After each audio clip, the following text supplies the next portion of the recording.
do it, and he just keeps doing it, and of course he hits him. But in Gandhi's, in that whole thing, Gandhi never strikes back, and to a certain extent, you see that what he's doing is he's willing to take the punishment to get to the point that the other side listens. And I'm not saying that that's, exactly what has to be done, but I'm saying in a situation, violence doesn't really solve the problem. It just creates a bigger problem. And, I think even the police understand that in reality. I mean, they understand, they go through, it becomes almost a standard practice, but to a certain extent, that's why they hate their job, because it doesn't really work. They don't get respect. They get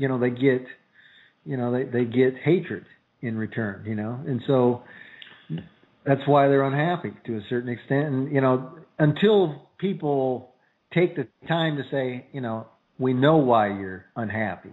It's because you're not understanding the process. Violence doesn't solve the problem. So you're saying the police are not happy?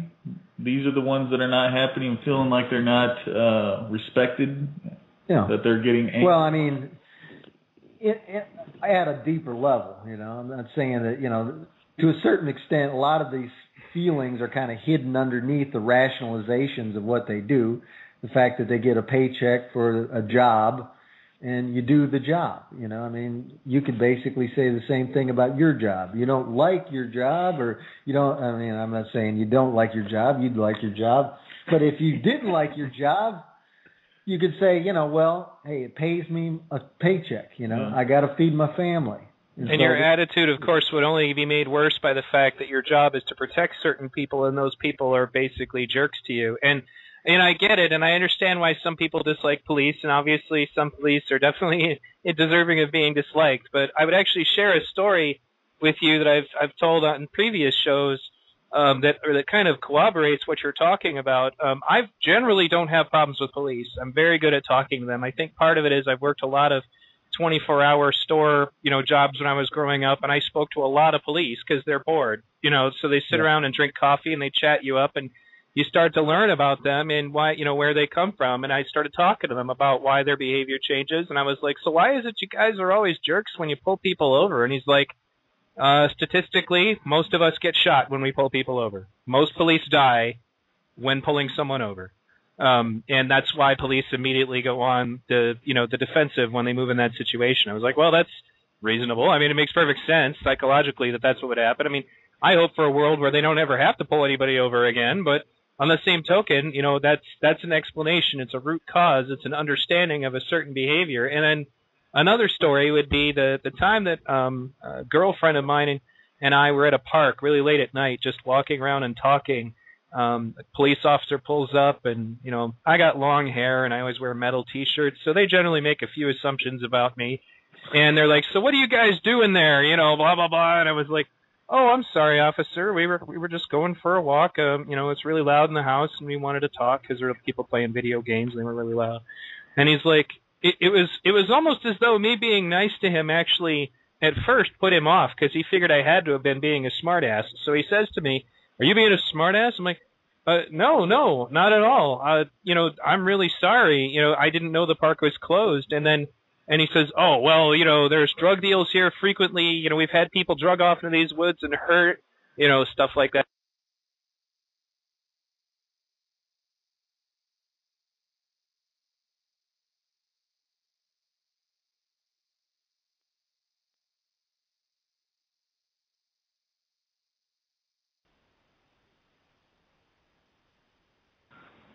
Sorry about that, folks. We just had to deal with blue screen of death. Nothing I can do about that, unfortunately. But anyway, you guys back? Yeah, we're here. Excellent. Sorry about that. That rarely happens during shows, but that would be an issue. So that might be something on our end, but no. I've been having blue screens of death for a while now. So okay. Anyway, as I was saying, talking to a police officer, and I expressed to him essentially, "Oh, I'm sorry, I didn't realize this park was so dangerous. Now I feel badly," and I was being sincere with him. And it clearly, then he went from, okay, so the guy is being a smartass to, wait, this guy really sincerely, is listening to me. And then I said, and I really appreciate you letting me know that. Now I feel terrible. And he just kind of cocked his head to the side and went, you know what? I don't think the park is closed for you guys today. I think that you guys can go have some fun, and I'm just going to sit here and do some paperwork, and that's it. Go have your walk. He literally appreciated it so much and was so taken aback by the fact that someone said to him, "Hey, I appreciate what you're doing. Thank you for trying to protect me." So at the end of the day, I do believe, he reacted because I did respect what he was doing, and I thanked him for what he was doing, because at the end of the day, him trying to protect me from drug dealers or the girl that I was with from being raped or whatever by whomever might have been in that park late at night was not personal. And I think that a lot of people, particularly when they get pulled over, they get really nervous, which of course just also tells the police officer, why is this person nervous? Does he have a gun? Is he going to shoot me? Is my wife and kids going to get that phone call that I'm not coming home? And I think that the average layman who doesn't know what that feels like has no basis for empathy with somebody in that position. So, now, that being said, it was kind of Jake's turn to talk, and I kind of moved in there a little bit just because I wanted to tell that story. But go ahead. Yeah, sorry if I didn't mean to cut in the middle of that, but...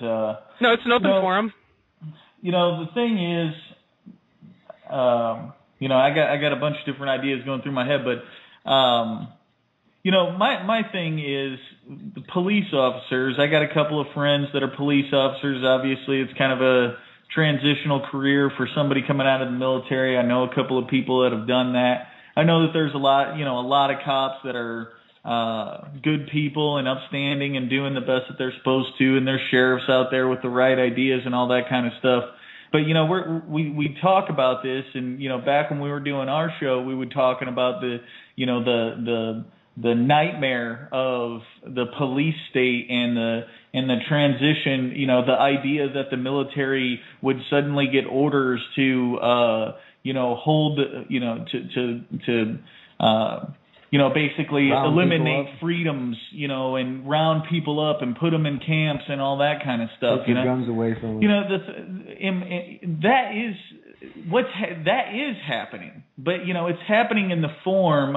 It's not the military that's doing that. That's the fear. But what's happening is it's the police. The police are the ones doing that. There are way too many police officers. There are way too many laws. There are way too many prisoners being rounded up in the camps that we talk about. That's prison. How many prisoners are in jail for nonviolent crimes, for just absolutely absurd criminals that we're paying this money to house them in these camps for things that nobody cares. As far as I'm concerned, the cops shouldn't even be coming up to give me a speeding ticket. You know why? Because who cares if I'm speeding? If I don't do anybody any harm, then what's the reason that you're even bothering me?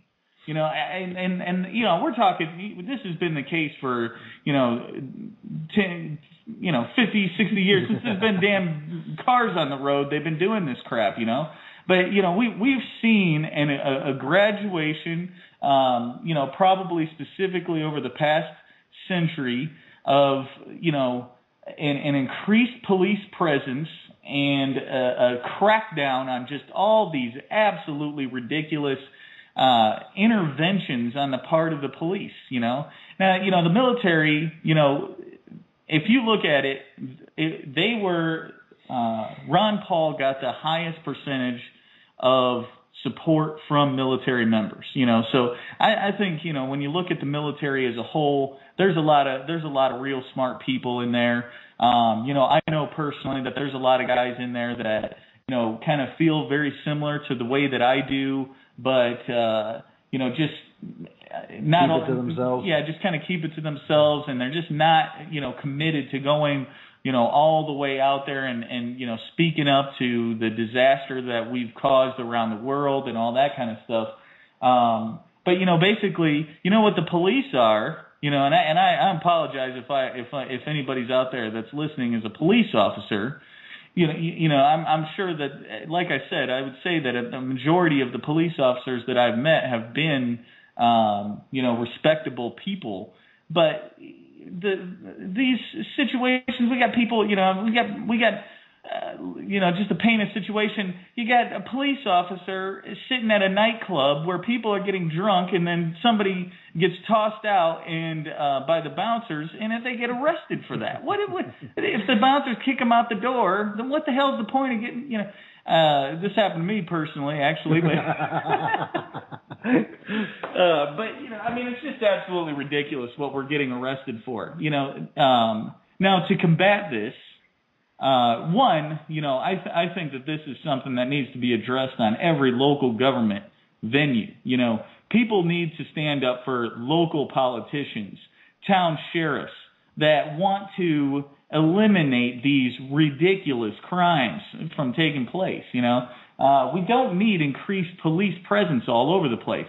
I guarantee you that there are a number of communities that are trading teachers for police officers.